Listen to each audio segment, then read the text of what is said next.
the same level that we show when we play against a team like Man City, we have to hold that standard for ourselves. And when we play against the lower teams, like scoring against Manchester City in the Champions League midweek, and here he is with us again, Weston Mckennie. Weston, good to see you. Are you bored of us yet? No, not yet, not yet. What a great goal midweek. How good did that feel to not only be backed, but to score against Manchester City in the Champions League of all opponents? I mean, definitely was an amazing feeling, especially coming back after a little time out from injury, and to score like that. It definitely was one for the books for me, for sure. Hey, Weston, walk us through the celebration. Obviously, you're a big Harry Potter fan. It's the magical wand at the end there. How did you get Tim to do it as well, Tim Weah? How did you get him to do it? Because I know he's not a Harry Potter fan. Honestly, crazy enough you said that. He's the one that came to me and was like, let's do it. Let's do it. And I was like, do what? And he's like, your celebration. I was like, oh, okay. I love that, Weston. Obviously, you're a big Harry Potter fan, even though Timothy isn't. Talk to us about Mckennie's magical youth mission, because this is your charity, isn't it? Give us some background information about it all. No, I mean, it's a charity that I wanted to start up, and obviously I have a team working around me as well, that's helping me with it, because obviously I'm here in Italy, and they're in the stateside doing what they can do over there. But it's mainly to serve just the underserved community, inner cities, mainly focus on orphanages as well. I have like a close liking and drawn to orphanages and kids, just because, I have a big family. I have 8 nephews and nieces. And one of the things that kind of inspired me for it was my oldest nephew, because he kind of grew up without a father. My sister was the one kind of raising him by herself, and just being, that figure for him, and that, motivator and inspiration for him to do what he's doing now. I have a real connection to it. So my goal, hopefully, when this is completely going at full speed, is to be serving a lot of underprivileged communities and orphanages around the country and in the States, and also over here in Italy, and hopefully spread it around the world eventually. That's amazing, Weston. I know you've done a lot of events and you've given back so much to the community. You're an inspiration to so many as well. It got us thinking, though, about this kind of magical era with obviously the Harry Potter and with your charity. So our producer is also a massive Harry Potter fan. So we thought we'd play a little game with you where you put some of your teammates into some Harry Potter houses. I had to do this question because Grella didn't even know one Harry Potter house, if you can believe it. Do you know It's one? not true. I don't know. Slytherin, I know. You would be in Slytherin. Yeah, definitely. Wouldn't he, Weston? Let's start with Dusan Vlahovic, shall we? Which house is he going to go into? I'm going to put him in Slytherin for sure. So for people that aren't familiar, what would you say like Slytherin is? That's like the house for kind of like, how would you describe it?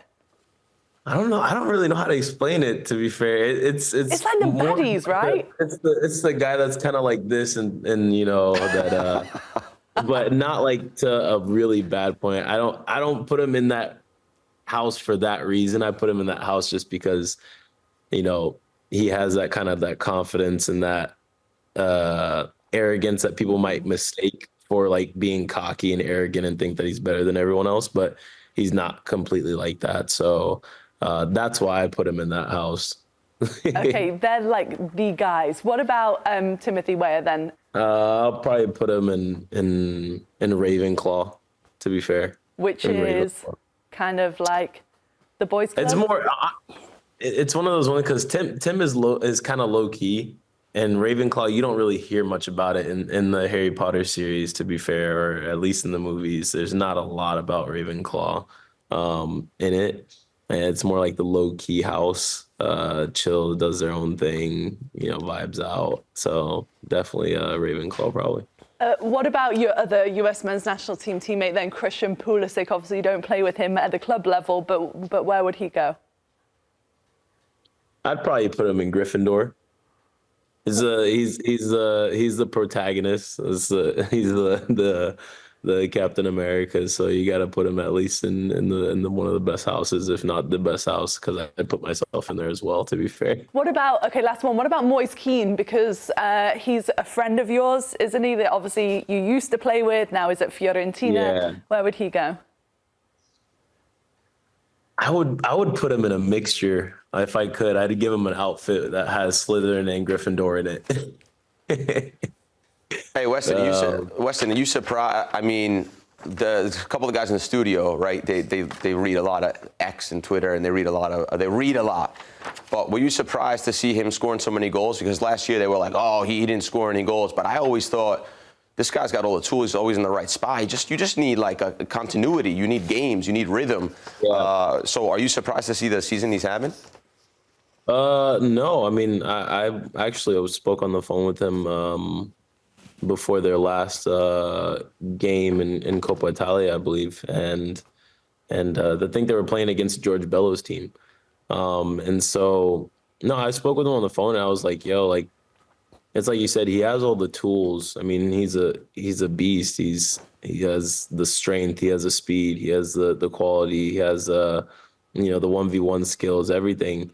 But it's like you said, you just need a coach or just someone that believes in you, that can give you that confidence and game time and consistency, and someone that counts on you, and it brings out that side of you whenever you have that responsibility.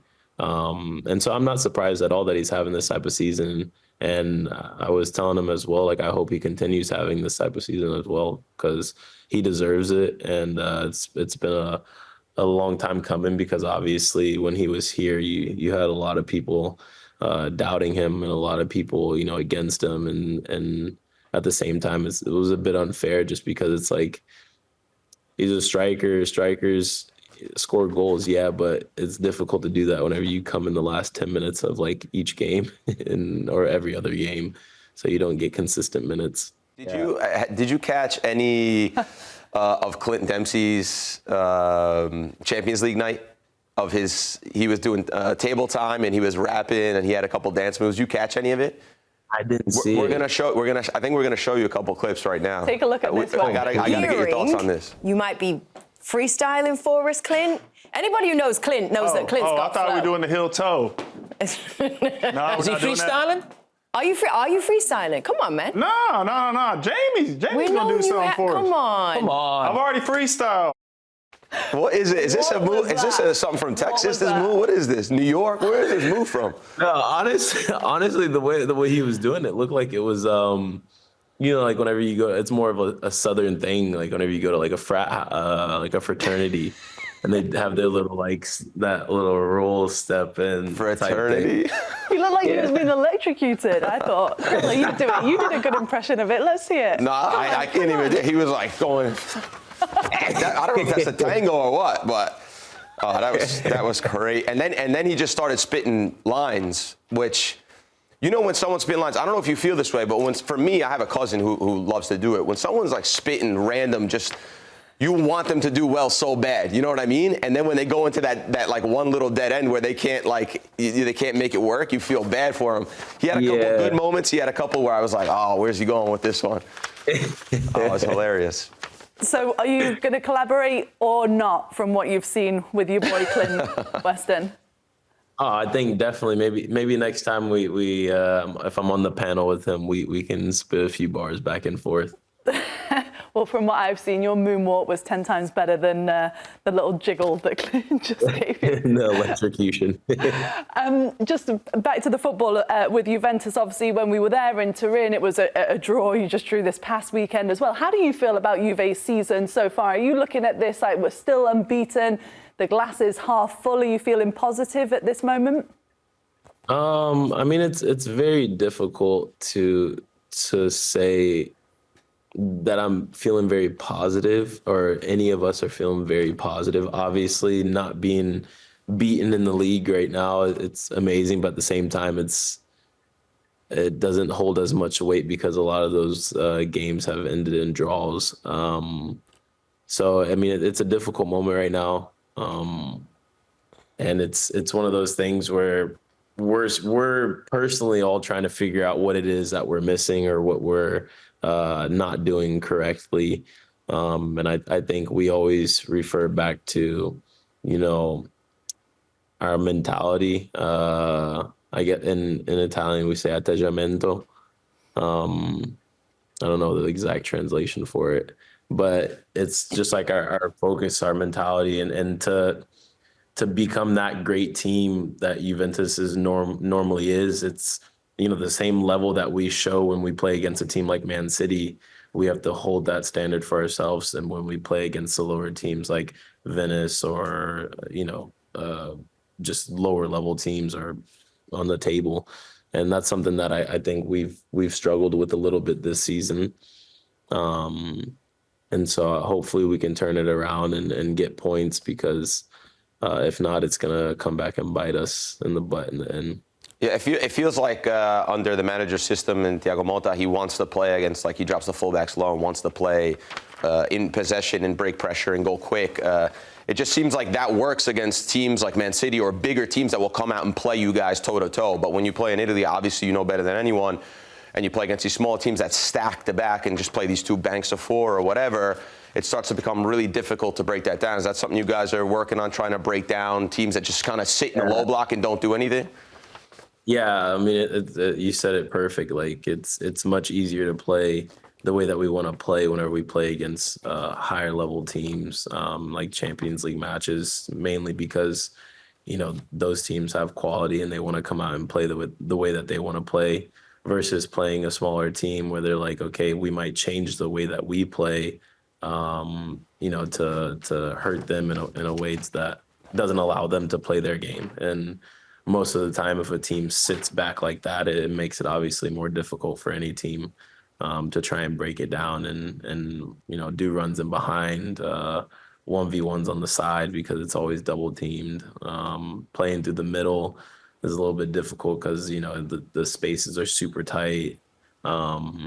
So yeah, I think we're definitely going to be working on that whenever we have the time to, obviously with our schedule. And this season and this year schedule, it's rare to be able to find moments to be able to work on something 100%, because it's mainly just recover and play. Yeah, that's the mad part, isn't it? Because you were just saying you've even just got back from training now. You only played last night, which is crazy. There's just no breaks in it. Before we let you go, though, Weston, let's just talk about what you've got coming up with the Magical Youth Mission. What are some of the things that everybody could be aware of? I had some things that are coming up right now over here in Italy with my partnership that I have with Puma. They're helping out a lot. They sent me two big pallets of boxes of Puma gear that I can put into little gift bags and backpacks and gear to be able to take around to the hospitals here in Turin, to take around to some orphanages as well. My team back in Miami are gathering up gifts as well for Christmas, to be able to take to, like I said, to take to orphanages.